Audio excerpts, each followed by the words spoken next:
예루살렘 입성에 관한 그림을 우리가 몇 가지 보고 말씀을 듣도록 하겠습니다. 이거는 팔레르모의 예배당의 모자이크 그림입니다. 그 다음 것, 잘츠부르크 성에 있는 그 교회의 전례용 복음서입니다. 거기에 나온 그림이에요. 그 다음에 요거는 이제 샤를 페르종이라는 불란서 사람이 그린 그림인데 프랑스 국립박물관 거기에 이제 소장되어 있습니다. 마지막 것, 요거는 이제 샤를르 브랭의 그림인데 이것도 역시 프랑스 국립박물관에 소장되어 있는 이런 그림이에요. 예수님의 예루살렘 입성에 관한 그림들도 우리가 봤습니다만 이 입성에 관한 본문은 신약에 몇 개가 있을 것 같습니까? 4개예요. 마태, 마가, 누가, 요한복음에 다 각각 이렇게 그 글이 들어가 있어요. 근데 놀라운 것은 비교해 보면은 서로 조금씩 다 달라요.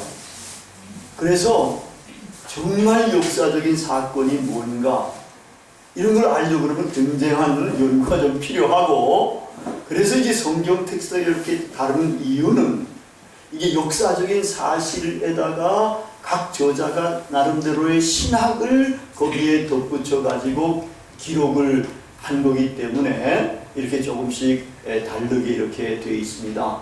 그래서 이제 성경 말씀은 우리가 신앙 고백적인 그런 말씀이 되는 거예요. 역사적인 기록, 과학적인 기록은 아니라는 겁니다. 이 사실을 우리가 잘 알아야 하나님의 말씀을 제대로 분별해 갈 수가 있습니다.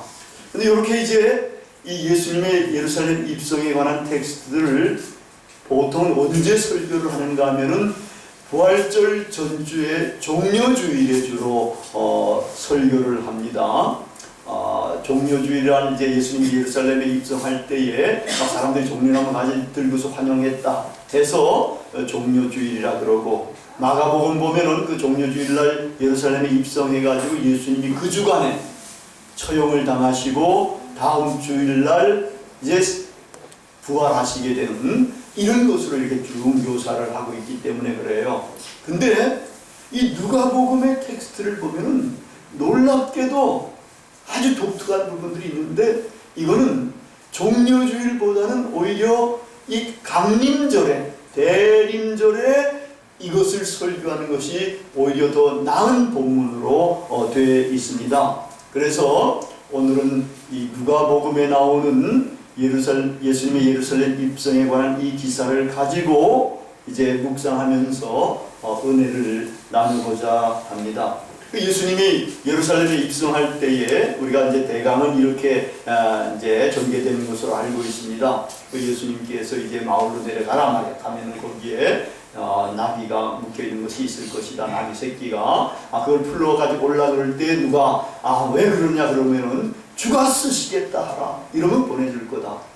그래서 가보니까 그대로 있는 거예요. 또 그렇게 누가 묻는 거예요. 그래서 대답하고 이제 그래가지고 이 나귀 새끼를 풀어가지고 거기다가 이제 옷도 겉옷도 올려놓고 그 예수님을 이제 태우고 그리고 이제 예루살렘 성으로 이렇게 이제 가는 그런 이야기입니다. 그때 이제 사람들은 겉옷을 길에다가도 막 갑니다. 길에다가서 막 깔아가지고 나귀가 거기 그래도 잘 올 수 있게끔 이렇게 이제 만들어주면서 열정적으로 막 환영을 하는 겁니다. 막 호산나 다윗의 자손 이렇게도 이야기도 하고 그러는데, 하여튼 이 누가복음의 텍스트는 상당히 인상적으로 조금 다르게 되어 있습니다. 이 환영하는 무리들을 보면은 이 환영하는 무리들이 이제 마가복음에서는 많은 사람들이라고 되어 있어요. 마태복음은 무리라고 되어 있고 요한복음은 큰 무리라고 되어 있습니다. 근데 놀랍게도 누가복음에서는 제자들의 온 무리라고 이렇게 이야기를 하고 있습니다. 말하자면 제자들의 모든 무리들, 모든 제자들이라고 이렇게 묘사를 하고 있어요. 사실은 그것을 여러분 역사적인 사건으로 파악해 보려고 그러면 사람들이 많은데 누가 예수님의 제자고 누가 예수님의 제자가 아닌지 어떻게 알아요? 그냥 많은 사람이라고 할 수도 있고 큰 무리라고 할 수 있고 이렇게 하면 되잖아요. 근데 누가는 제자들의 모든 무리라고 이렇게 이제 묘사를 한 겁니다. 바로 이런 데서 누가복음의 저자는 신학적인 이런 이제 거기 의도를 담겨가지고 표현을 한 겁니다. 요것과 더불어서 몇 가지 이제 표현들을 보면은 이 누가복음의 저자는 이 본문을 이 예수님이 역사적으로 예루살렘 성에 입성하는 이 본문을 묘사하면서 거기에다 뭐를 이제 덧붙여서 그리는가 하면은 예수님이 재림하시면서 강림하실 때의 그러한 이제 풍경 같은 것들 이런 것들을 거기다가 접목을 시켜가지고 묘사를 한 것으로 이렇게 볼 수가 있습니다. 여러분 제자들의 모든 무리들 모든 제자들이 예수님을 이렇게 열광적으로 열정적으로 환영하며 찬양할 때가 언제겠습니까?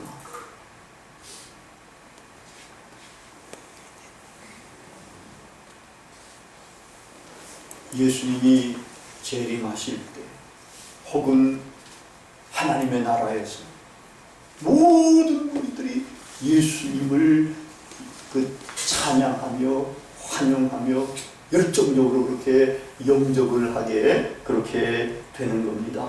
근데 이 무리들이 소리를 지르는 것도 또 아주 묘해요. 이 마태와 마가복음에서는 다윗의 나라여 다윗의 자손이여 그러면서 가장 높은 곳에서는 호산나 이렇게 이제 외칩니다. 이 호산나라는 말은 구원하소서라는 의미를 갖는 그런 말이에요. 근데 놀랍게도 오늘 읽은 본문 말씀 누가복음에서는 이 호산나라는 말은 한마디도 안 나와요.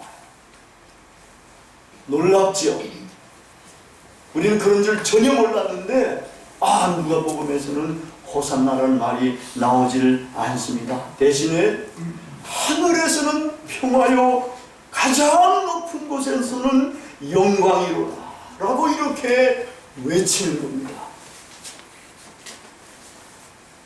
이 외침은 예수님께서 태어나셨을 때 천군 천사들이 찬양하는 것하고 비슷합니다. 지극히 높은 곳에서는 하나님께 영광이요 땅에서는 기뻐하심을 입은 사람들 중에 평화로다. 거기도 영광, 평화가 이야기되고 있지 않습니까? 여기서도 평화, 영광이 이야기되고 있는 거예요. 이게 이제 말하자면 두 개 합하면은 교차대조적으로 이렇게 작성이 되어 있는 이런 것이고, 그리고 이제 내용은 하나님께 영광 돌리는 것, 주님께 영광 돌리는 것과 평화가 그 주된 내용이 되는 겁니다. 여기서는 하여튼 간에 이제 순서가 좀 바뀌고 이제 장소가 바뀌는 거예요. 평화의 장소가 천군과 천사들은 땅에서 땅 위에서 기뻐하심을 입은 사람들 가운데 평화라고 이야기되고 있으면은 여기 이제 예루살렘 입성하는 데서 사람들 모든 무리의 제자들이 하늘에는 영광, 하늘에는 평화다. 이 평화도 하늘의 평화. 아마 그렇게 이 저자는 생각했는지 몰라요. 천군과 천사들은 하늘에 있으니까 이제 지상을 내려다 보면서 지상에 관심을 기울이고 지상에 하나님의 복음과 하나님 나라 확산과 구원의 사건이 일어나기를 그렇게 갈망하고 있는지도 모르겠어요. 그러니까 여기서 하나님이 기뻐하심을 입은 사람들 가운데 평화의 사건으로 예수님께서 태어나셨던 것을 찬양해요.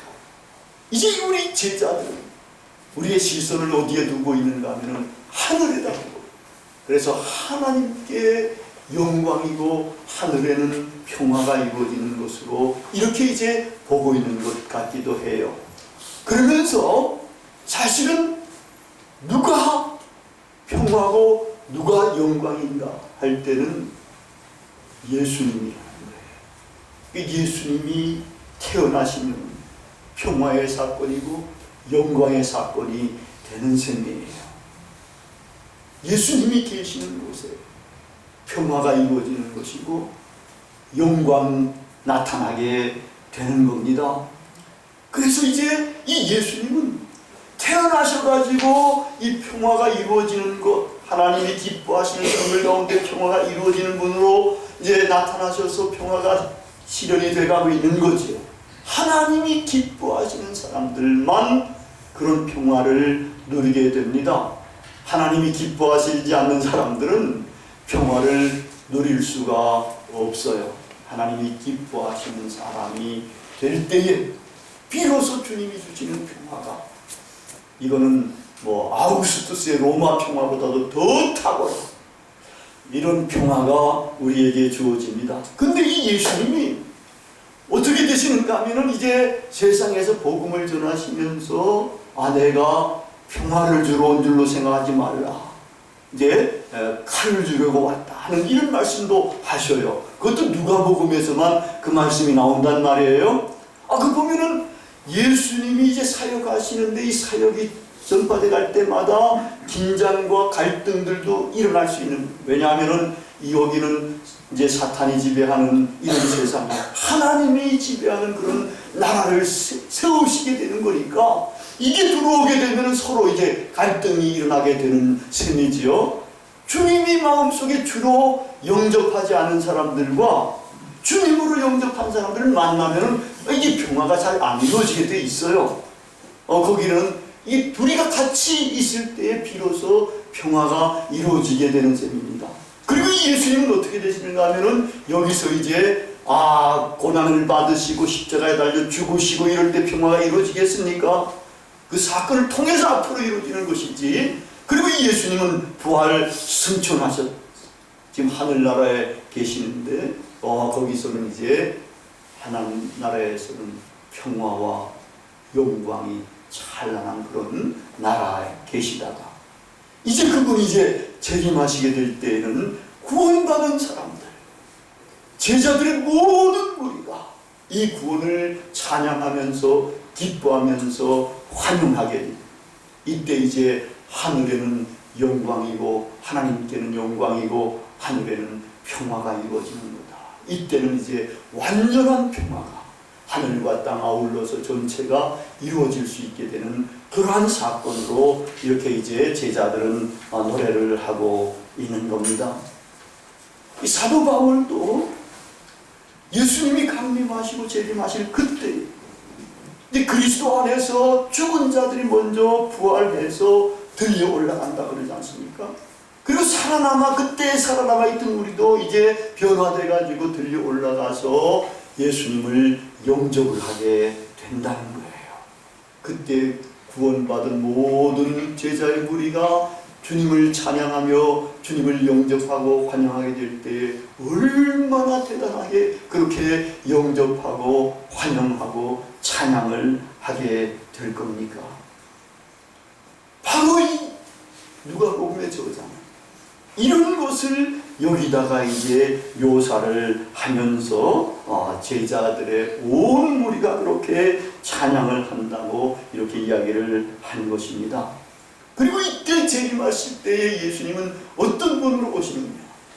이제는 낮고 아기와 같은 그런 모습으로가 아니라 왕으로 모든 것들을 다스리시는 그런 분으로 이제 강림을 하시게 되지 않습니까? 그래서 오늘 여기 찬양하는 것도 보면은 주의 이름으로 오시는 왕이여라고 이렇게 외치게 되는 겁니다. 이런 것들은 이제 이 저자는 예수님이 재림하실 때에 왕으로 재림하신다는 것들을 여기다가 이제 묘사를 한 겁니다. 또 한 가지는 이상하게 다른 데는 이런 묘사가 없는데 이 누가복음에만 이 감람산에서 이제 예루살렘으로 이제 향해서 나귀를 타고 오시는 거예요. 그런데 내려오신다는 표현. 사실 요거는 지리적인 사실을 이야기해요. 감람산이 높고 예루살렘 성이 낮아요. 그래서 거기를 내려가게 돼 있어요. 근데 다른 복음서는 이런 언급이 없는데 누가복음에만 감람산에서 나귀를 타고 내려가시면서 예루살렘 성을 향해서 가시더라. 여러분, 예수님께서 재림하신다 그러면 강림하시고 내려오시게 되지 않겠습니까? 이런 의미가 여기에도 내포되어 있습니다. 이렇게 누가복음의 기자는 예수님의 예루살렘 입성을 왕의 강림으로 우리들의 눈앞에도 그려주고 있는 셈인 것입니다. 이제 강림절 마지막 주일에 우리도 주님의 강림을 대망하면서 이 강림을 어떻게 하면 합당하게 우리가 환영하며 영접할 수 있을 것인가, 이런 것을 우리가 이제 생각하고 우리 마음을 다스리고 추스려야 그렇게 되는 겁니다. 근데 그 준비를 어떻게 해야 되는 것에 대해서도 여기는 연상을 몇 가지 해보면은 아주 그럴듯하게 연상이 될 수가 있습니다. 한편에서는 나귀 새끼가 우리들한테 많은 연상을 던져주고 있습니다. 다른 한편에서는 환영하는 제자들의 무리가 우리가 어떻게 준비해야 할 것을 시사해주고 있는 것입니다. 우리 한번 먼저 나귀 새끼를 한번 생각해 보십시다. 여러분, 만약에 왕이라든지 위대한 장군들이라든지 이런 사람들이 그 짐승을 탄다 그럴 때는 어떤 짐승을 탈 것 같아요? 말을 타는데, 말도 그 나라에서는 최고가는 말을 타지 않겠어요? 그걸 명말하고도 할 수 있고, 천리말하고도 할 수 있고, 한혈말하고도 할 수 있는 대단히 좋은 말을 타고 이렇게 딱 하고 내려올 거 아니겠어요? 근데 예수님은 보잘것도 없는 나귀. 나귀는 보통 잘 안 타잖아요. 말을 타지. 군인들도 장교들도 다 말 타고 그러지 않습니까? 그런데 이제 나귀는 그렇게 잘 안 탄다는 거예요. 근데 예수님은 나귀를 타는데 그것도 새끼 나귀를 탑니다. 보잘것없는 그런 새끼 나귀를 탄 거예요. 그러니까 주님께서 쓰시겠다고 한 거는 대단한 명마라든지 좋은 이런 천리마라든지 이런 것들을 쓰시는 게 아니고 보잘것없는 나귀 새끼 같은 것들을 주님은 쓰시겠다고 하셔서 불러오게 된 겁니다. 사실 우리도 별로 보잘것없잖아요. 여기 보잘것 있다고 자기 내세울 수 있는 사람이 얼마나 있겠습니까? 오히려 이게 우리한테는 축복이 될 수 있는 거예요. 나는 대단하다 말이야. 이래가지고 이 세상에서 몸에 힘도 주고 말이야. 어깨에도 힘이 들어가고 이런 사람들도 제법 많이 있지 않습니까? 주님은 그런 사람들을 안 쓴다. 주님이 쓰시는 사람들은 보잘것없는 사람, 나귀 같은 이런 것들을 불러가지고 쓰시는 그런 분이 됩니다. 보잘것없는 우리도, 나귀 같은 우리도 주님이 쓰시겠다고 부르시면 우리도 주님이 쓰시는 도구가 될 수가 있는 겁니다. 그럼 여러분들이 이제 주님을 더욱더 가까이 나가게 되면 주님께서 여러분들을 기꺼이 쓰시고 아직도 여러분의 삶이 남아있고 그러면은 여러분들을 정말 아름답게 쓰실 수가 있는 겁니다.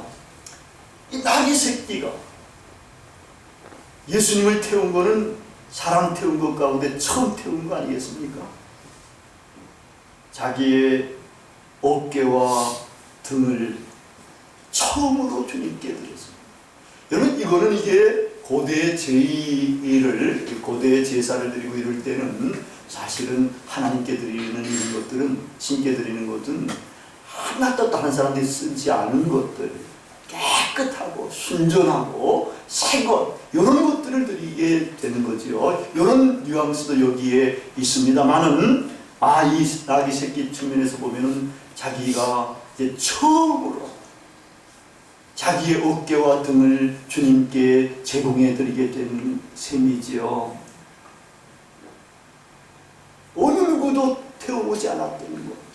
이게 처음 타니까 자기 힘도 들었을지도 몰라요, 그죠? 근데 이 어깨와 등을 이제 주님께 제공했다는 것은 말하자면 모든 것을 제공한 것으로 이해를 할 수가 있습니다. 사실 우리도 나귀와 같은 보잘것없는 우리들도 우리가 어깨와 등을 어느 딴 사람에게 제공했다 그럴 때는 그건 우리의 모든 것을 제공한 거나 마찬가지입니다. 여러분 어깨와 등을 제공해 본 적이 있어요? 지금까지 아마 자기가 사랑하는 자녀들이나, 나는 이제 자녀들 가운데는 이제 어깨와 등을 내가 제공해가지고 목말도 태워본 적도 있고, 근데 그거는 기쁨이고 즐거움이지 않습니까? 근데 우리가 어떤 다른 사람들에게 어느 한 번도 지금까지 내가 어깨를 제공하고 등을 제공한 적이 없을 거예요. 근데 이런 것을 우리가 우리의 구세주 되시는 주님께 우리가 제공한다 그러면 주님은 우리를 기뻐 받아주시고 귀하게 사용해 주실 것입니다. 주님께서 사용하시면 우리는 주님을 짊어지고 주님을 운반하는 막중한 역할을 감당할 수가 있는 것입니다. 영광의 길로 들어갈 수 있는 그런 길이 되는 겁니다. 근데 한 번도 어깨와 등을 제공해가지고 다른 사람을 태우지 않았던 것은, 만약에 그렇게 한다 그러면 제법 힘들고 아플 수도 있을 거예요. 보통은 소는 이제 멍에를 거기다 놓고, 소도 안장을 거기다 놓고 그러지 않습니까? 말도. 근데 이제 이 나귀도 이제 여기 안장이나 멍에를 거기다 집어넣으면 굉장히 아프고 힘들 거예요. 근데 처음에는. 근데 이제 여기는 그래도 뭘 깔았는가 하면은 멍에나 안장을 깔지 않고 겉옷을 깔았다. 이 겉옷을 깔았다 하면은 겉옷은 그것들에 비해서 훨씬 쉽고 가볍고 아프지도 않는 거예요. 주님을 우리가 이렇게 모시게 될 때는 그래도 겉옷 같은 것을 깔게 된다 그러면은 우리한테는 그게 그렇게 힘들거나 어려운 거나 아픈 거나 이런 것이 아니라는 거예요. 훨씬 쉽고 가볍고. 그래서 주님을 짊어지고 주님께 우리의 어깨와 등을 제공하는 것에 대해서 우리는 하등에 겁낼 필요가 없는 겁니다. 제가 이제 잘 아는 어느 신학 교수가 자기 아들 이름을 지었는데 재미있게 지었어요. 준이라고 이제 지었어요. 그래서 이게 그 아들 너 다리 밑에 주워 왔냐? 그래가지고 준이라고 했냐? 이제 이렇게 놀리긴 하는데 그게 주워 온 게 아니라 주님을 운반하는 사람이다 해가지고 이름을 주운으로 이렇게 지었습니다. 우리도 이제 우리의 어깨와 등을 주님께 제공하고, 그래서 주님이 우리를 이제 올라오시면은 우리가 주님을 짊어지고 주님을 운반하는 사람이 될 수가 있습니다.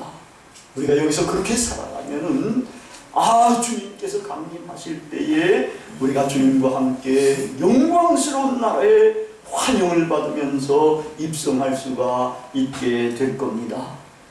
나귀와 같이 보잘것없던 우리가, 짐승과 같았던 우리가 주님의 영광에 참여할 수 있다니 이 얼마나 영광되고 복된 일입니까? 근데 만일 우리가 우리의 어깨를 내어드리지 않으면 어떻게 되겠습니까? 또 이게 비참한 일이 일어나는 것 같아요. 성경에 보니까 예레미야서 31장 18절 거기는 이렇게, 주께서 나를 징벌하심에 멍에에 익숙하지 못한 송아지 같은 내가 징벌을 받았나이다. 멍에를 매지 않는 사람들은 이렇게 징벌을 받게 되고, 예레미야서에서 나오는 그런 징벌들은 나라가 망하는 그런 처참한 징벌이 거기에서 일어났던 그런 것입니다. 이제 우리는 이런 것들이 겁내서가 아니라 주님의 은혜가 너무나 좋기 때문에 이제 이 주님에게 나의 모든 것을 드려야 됩니다. 내가 가장 튼튼하게 여기고 있는 내 어깨와 등허리 가지고 이 주님에게 바쳐서 주님이 사용할 수 있도록 그렇게 해야 된다. 그리고 난 다음에 우리가 조심해야 될 것이 있습니다. 이제 주님이 올라타시고 이제 가시게 될 때에 때로는 놀라운 일들도 일어날 수 있습니다. 와, 교회도 사람들이 많이 몰릴 수도 있고 큰 교회를 세울 수도 있고 뭐 이런 일들도 있었지 않습니까? 다른 사람들은 그러다 보면 자기가 잘나가지고 그런 줄 알아요. 자기가 잘나가지고 교만해지고 오만해지는 일들을 많이 볼 수가 있게 되는데, 그러면은 주님으로부터 질책을 당하고 버림을 받을 수가 있게 됩니다. 이 나귀 새끼는 나귀 새끼답게 정말 아픈 것도 힘든 것도 참고 아주 묵묵하게 자기의 책임과 사명을 잘 수행해서 영광의 환영의 대열 속으로 이렇게 들어갈 수가 있게 된 겁니다.